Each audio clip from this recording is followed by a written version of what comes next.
चलिए दोस्तों शुरू करते हैं।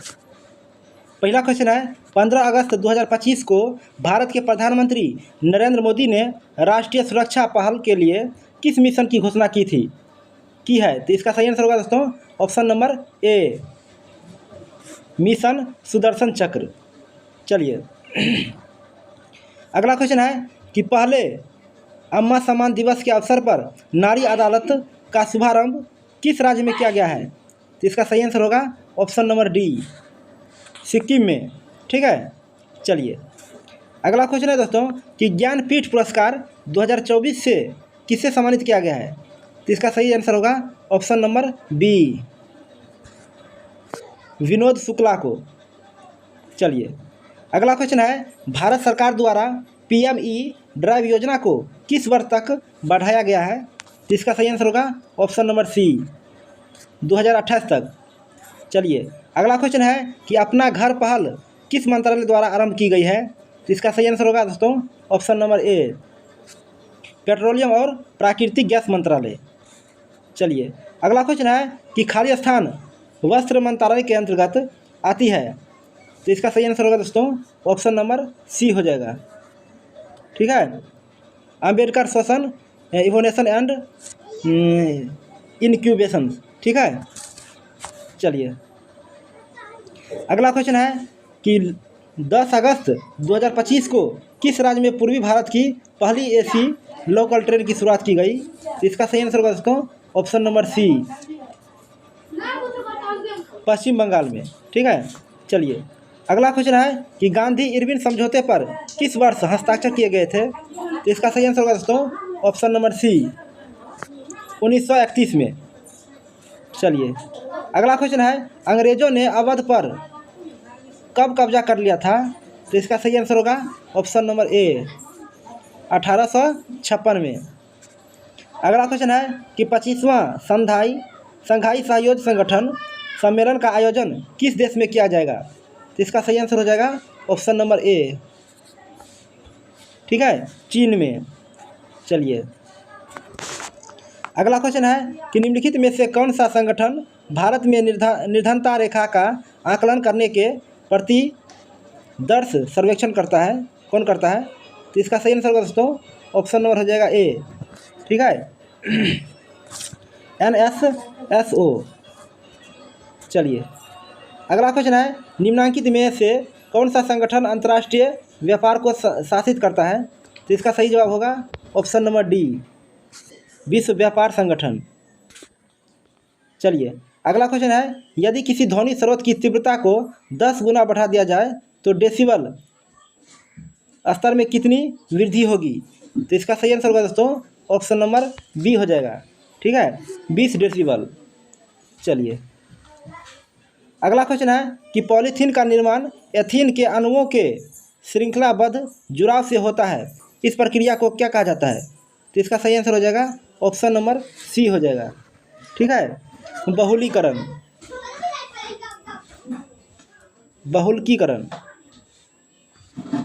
चलिए अगला क्वेश्चन है कि CRISPR-Cas9 तकनीक जिसे हाल ही में चिकित्सा में नोबेल पुरस्कार मिला का प्राथमिक अनुप्रयोग क्या है?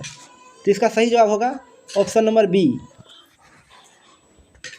Gene editing. चलिए अगला देखते हैं। अगला प्रश्न है कि राष्ट्रमंडल खेल 2030 की मेजबानी के लिए किस देश को औपचारिक रूप से मंजूरी दी गई है? तो इसका सही आंसर होगा ऑप्शन नंबर सी, भारत को। चलिए अगला क्वेश्चन है, शतरंज में वर्गाकार खानों की क्षैतिज पंक्तियों को क्या कहा जाता है? तो इसका सही आंसर होगा ऑप्शन डी, रैंक। चलिए अगला क्वेश्चन है, निम्नलिखित तालिका मुंबई, राजस्थान, उत्तर प्रदेश और उत्तराखंड स्टॉक एक्सचेंजों में क्रय विक्रय ट्रेड किए गए शेयरों को दर्शाती है।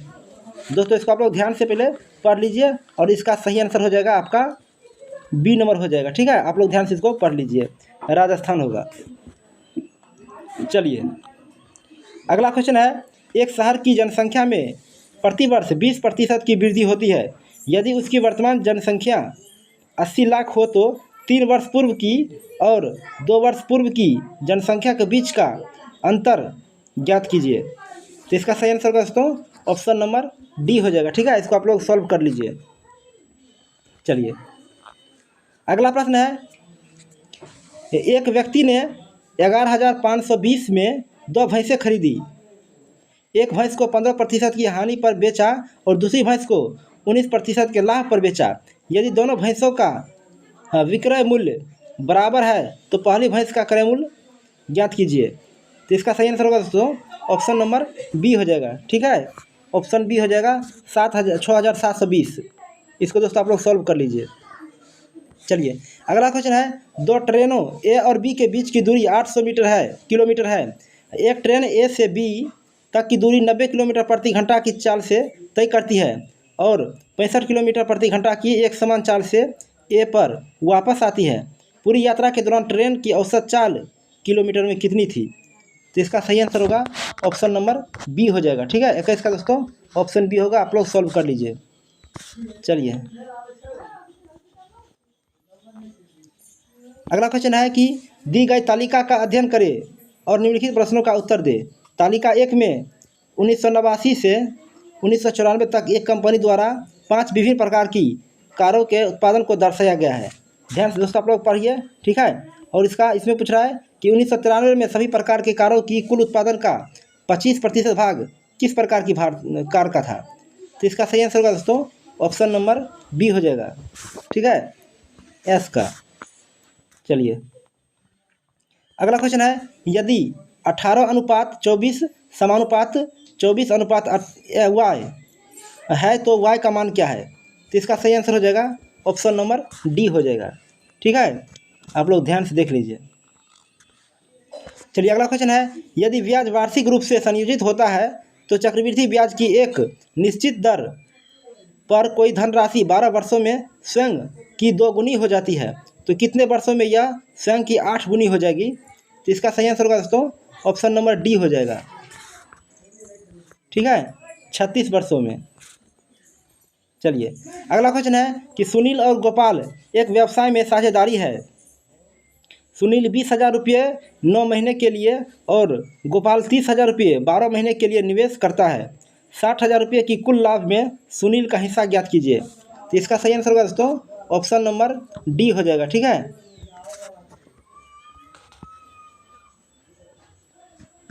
20,000। चलिए अगला क्वेश्चन है, यदि 16, 25, 13, 26 और 15 का औसत k है तो √2k + 11 का मान ज्ञात कीजिए। तो इसका सही आंसर होगा दोस्तों ऑप्शन नंबर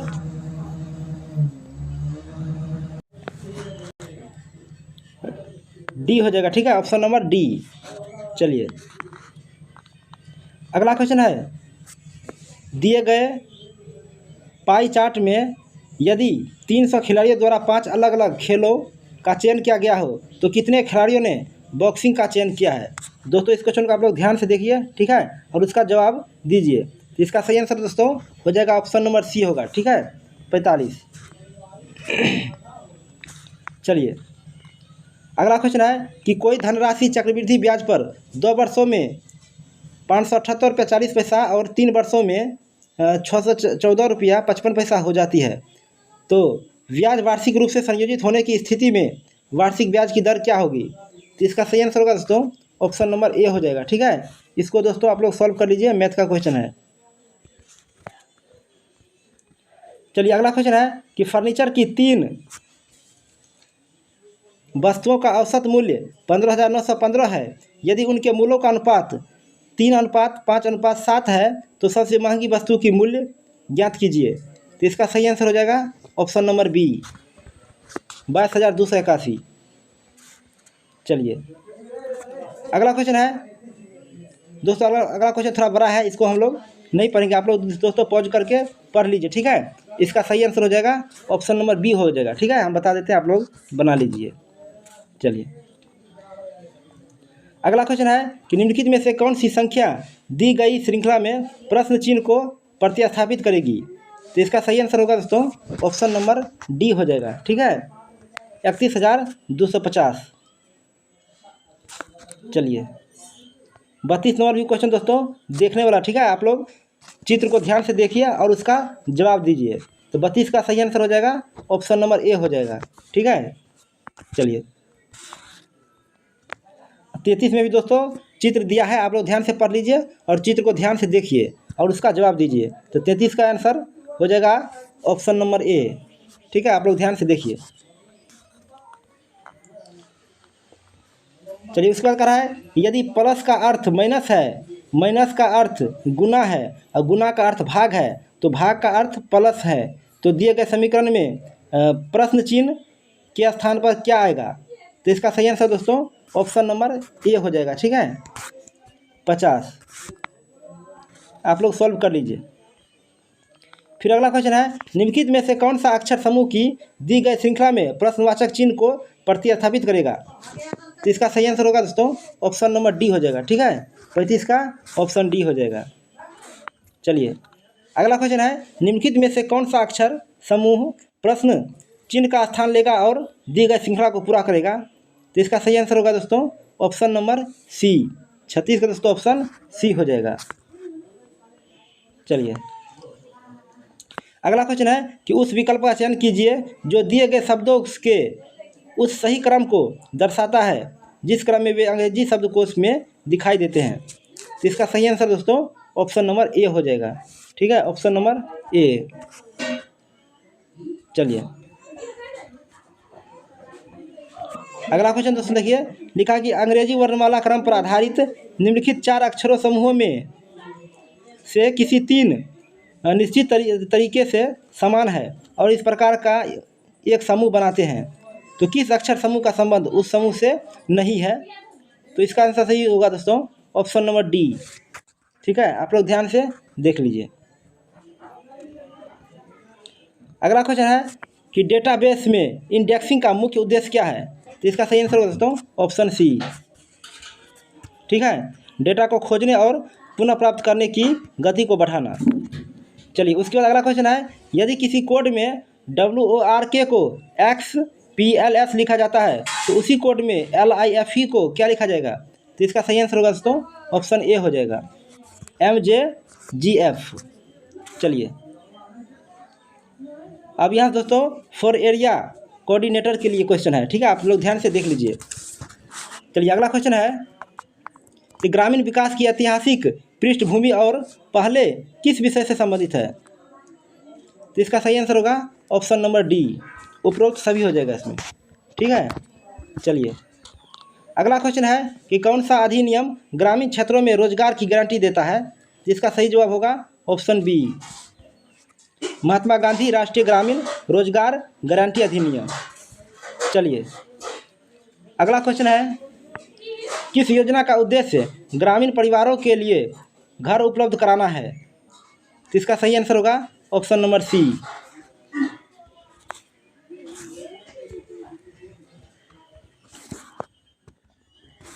चलिए अगला क्वेश्चन है स्वयं सहायता समूहों के तत्वों में क्या शामिल है? तो इसका सही आंसर होगा दोस्तों ऑप्शन नंबर बी हो जाएगा, ठीक है। बही खाता और वित्तीय साक्षरता। उसके बाद अगला क्वेश्चन है कि दीनदयाल अंत्योदय योजना ग्रामीण मतलब राष्ट्रीय ग्रामीण आजीविका मिशन का मुख्य उद्देश्य क्या है? तो इसका सही जवाब होगा ऑप्शन बी, ग्रामीण क्षेत्रों में आजीविका को बढ़ावा देना। चलिए अगला देखते हैं। अगला क्वेश्चन है कि बिहार सरकार द्वारा गरीबी को कम करने के लिए कौन सी योजना चलाई गई है? तो इसका सही आंसर होगा ऑप्शन ए, जीविका बिहार ग्रामीण आजीविका संवर्धन सोसाइटी। चलिए अगला क्वेश्चन है सतत जीविकोपार्जन योजना किस राज्य से संबंधित है? तो इसका सही आंसर होगा ऑप्शन बी, बिहार से। आइए अगला क्वेश्चन है कि कौन सी योजना युवाओं को कौशल विकास प्रशिक्षण प्रदान करती है? तो इसका सही आंसर होगा ऑप्शन बी, कुशल युवा कार्यक्रम। चलिए अगला क्वेश्चन है किस योजना का उद्देश्य ग्रामीण उद्यमियों को सहायता प्रदान करना है? तो इसका सही आंसर होगा ऑप्शन सी, मुख्यमंत्री उद्यमी योजना। अगला क्वेश्चन है पेंशन और अन्य वित्तीय सहायता से संबंधित कौन सा कार्यक्रम है? तो इसका सही आंसर होगा दोस्तों ऑप्शन बी हो जाएगा। राष्ट्रीय सामाजिक सहायता कार्यक्रम।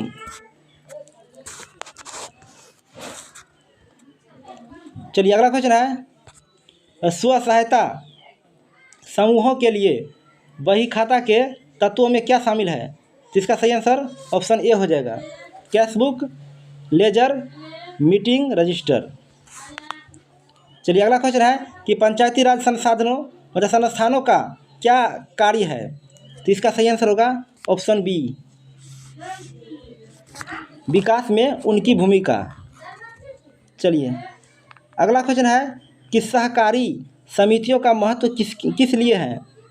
तो इसका सही आंसर होगा दोस्तों ऑप्शन नंबर ए हो जाएगा, ठीक है, ग्रामीण विकास में उनकी भूमिका।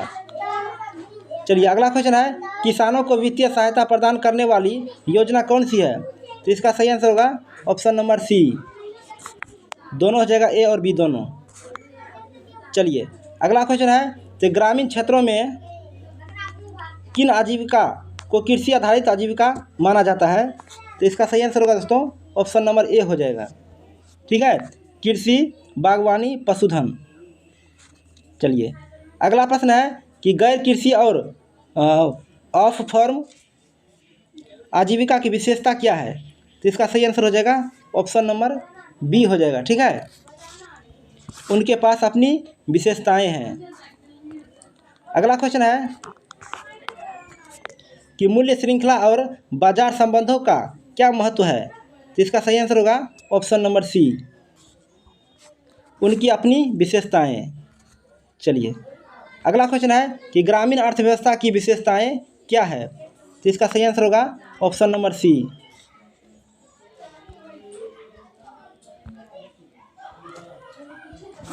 उनकी अपनी विशेषताएं हैं। चलिए अगला क्वेश्चन है कि किस कार्यक्रम के तहत अति गरीब परिवारों को समर्थन दिया जाता है? तो इसका सही आंसर होगा ऑप्शन बी, सतत जीविकोपार्जन योजना। अगला क्वेश्चन है कि प्रधानमंत्री ग्राम सड़क योजना का मुख्य उद्देश्य क्या है? तो इसका सही आंसर होगा दोस्तों ऑप्शन नंबर सी, ग्रामीण सड़कों का निर्माण करना। अब दोस्तों यहाँ से फोर्ड कम्युनिटी कोऑर्डिनेटर के लिए है, ध्यान से देखिए, लिखा है कि मनरेगा योजना का मुख्य उद्देश्य क्या है? तो इसका सही जवाब होगा ऑप्शन नंबर बी, ठीक है, प्रत्येक ग्रामीण परिवार को एक वित्तीय वर्ष में 100 दिनों के रोजगार की गारंटी। चलिए अगला क्वेश्चन है कि दीनदयाल अंत्योदय योजना ग्रामीण राष्ट्रीय ग्रामीण आजीविका मिशन किस पर केंद्रित है? तो इसका सही आंसर होगा ऑप्शन नंबर बी, ठीक है। चलिए अगला क्वेश्चन है कि प्रधानमंत्री आवास योजना ग्रामीण का लक्ष्य क्या है? तो इसका सही जवाब होगा दोस्तों ऑप्शन ए, ग्रामीण क्षेत्रों के सभी के लिए पक्का घर सुनिश्चित करना। अगला क्वेश्चन है बिहार में जीविका क्या है? तो इसका सही आंसर होगा दोस्तों ऑप्शन नंबर बी हो जाएगा, ठीक है, बिहार ग्रामीण आजीविका प्रोत्साहन समिति। अगला क्वेश्चन है कि पंचायती राज संस्थाओं की विकास में क्या भूमिका है? तो इसका सही जवाब होगा ऑप्शन नंबर बी हो जाएगा, ठीक है, स्थानीय स्तर पर स्वशासन और विकास योजना बनाना। चलिए अगला क्वेश्चन है स्वयं सहायता समूह का एक महत्वपूर्ण तत्व क्या है? तो इसका सही आंसर होगा दोस्तों ऑप्शन नंबर सी हो जाएगा, ठीक है, नियमित बचत और सदस्यों के बीच आंतरिक ऋण देना। आइए अगला क्वेश्चन है कि प्रधानमंत्री किस सम्मान निधि योजना के तहत किसे लाभ मिलता है? तो इसका सही आंसर हो जाएगा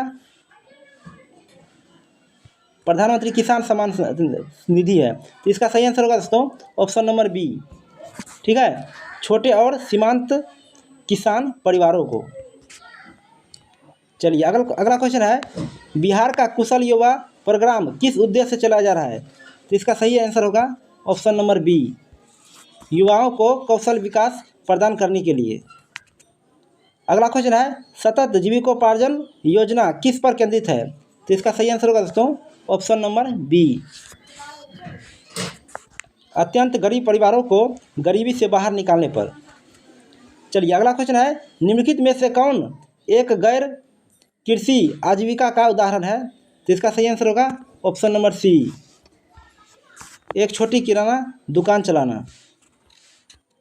चलिए अगला क्वेश्चन है कि प्रधानमंत्री ग्राम सड़क योजना का प्राथमिक उद्देश्य क्या है? तो इसका सही आंसर हो जाएगा ऑप्शन बी, बिना संपर्क वाली बसावटों को हर मौसम में चालू रहने वाली सड़कों में से जोड़ना। चलिए अगला क्वेश्चन है, स्वयं सहायता समूह के संघों में ग्राम संगठन के ऊपर की संरचना को क्या कहा जाता है? तो इसका सही आंसर होगा दोस्तों ऑप्शन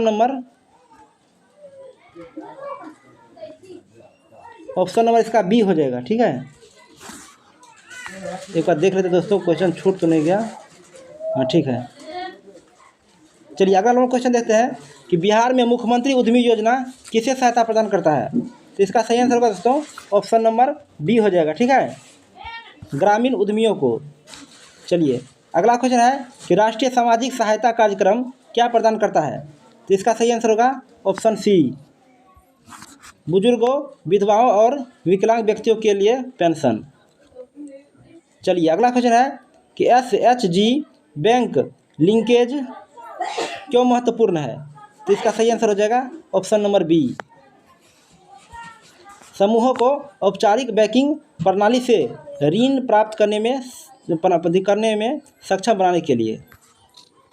चलिए अगला क्वेश्चन है, निम्नलिखित में कौन सी एक कृषि आधारित आजीविका है? तो इसका सही आंसर हो जाएगा ऑप्शन नंबर बी,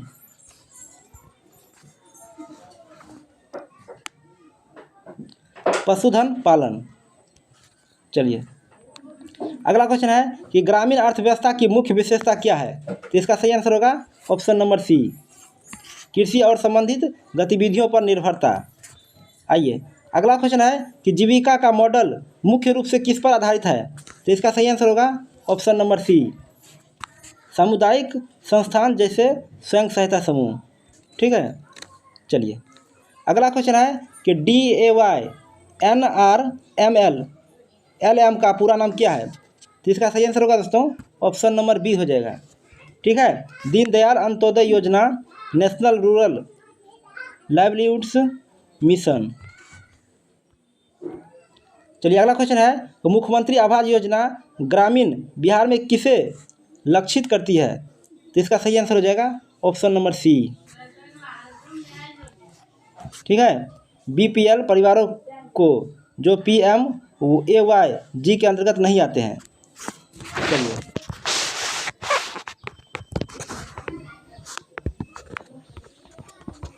अब दोस्तों यहाँ से कंप्यूटर वाला क्वेश्चन स्टार्ट है। ठीक है, ध्यान से देखिए, लिखा है कि माइक्रोसॉफ्ट एक्सेल 2016 में किस शॉर्टकट का प्रयोग करके प्रकोष्ठ संकेतक को वर्तमान स्थिति के एक प्रकोष्ठ बाई ओर ले जाया जा सकता है? इसका सही आंसर हो जाएगा ऑप्शन नंबर डी। ठीक है, शिफ्ट प्लस टैब। चलिए अगला क्वेश्चन है कि 1 गीगाबाइट में खाली स्थान मेगाबाइट होते हैं। तो इसका सही आंसर होगा दोस्तों ऑप्शन नंबर सी हो जाएगा। ठीक है, 10 से 24। चलिए अगला क्वेश्चन है कि विंडोज़ में चल रहे अनुप्रयोग एप्लीकेशन नामक 3 अवस्थाओं हो सकते हैं। तो इसका सही आंसर होगा दोस्तों option number B, minimised, maximise, normal.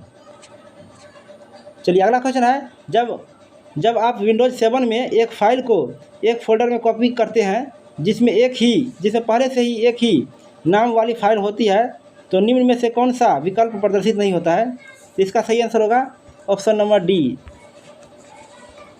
ठीक है, नए फोल्डर में कॉपी करें। चलिए अगला क्वेश्चन है कि निम्नलिखित में से कौन एक ऑपरेटिंग सिस्टम का सबसे अच्छा वर्णन करता है? तो इसका सही जवाब होगा ऑप्शन डी, कंप्यूटर यूजर और हार्डवेयर के बीच इंटरफेस। चलिए अगला क्वेश्चन है सुपर कंप्यूटर की गति का मापन सामान्यतः खाली स्थान नामक इकाई में होता है। तो इसका सही आंसर होगा दोस्तों ऑप्शन नंबर बी हो जाएगा। ठीक है, FLOPS। चलिए अगला क्वेश्चन है खाली स्थान एक क्लाइंट सॉफ्टवेयर है जिसमें इंटरनेट से जानकारी तक पहुंचने के लिए विभिन्न ग्राफिकल क्षमताएं हैं। तो इसका सही जवाब होगा ऑप्शन ए, वेब ब्राउज़र। चलिए अगला क्वेश्चन है कि अधिकांश ईमेल क्लाइंट समय समय पर आपके मेल बॉक्स की जांच करते हैं और खाली स्थान का उपयोग ईमेल डाउनलोड करने के लिए करते हैं। तो इसका सही जवाब होगा दोस्तों ऑप्शन नंबर बी हो जाएगा। ठीक है, POP3। चलिए अगला क्वेश्चन है कि लोकल ISP खाली स्थान के साथ संलग्न होता है। तो इसका सही जवाब होगा option number D, regional ISP। चलिए अगला क्वेश्चन है कि माइक्रोसॉफ्ट वर्ड में खाली स्थान कुंजी संयोजन प्रवेशन संकेतक के शब्द को हटा देता है। तो इसका सही आंसर होगा दोस्तों ऑप्शन नंबर डी। ठीक है, कंट्रोल प्लस बैक स्पेस। तो चलिए दोस्तों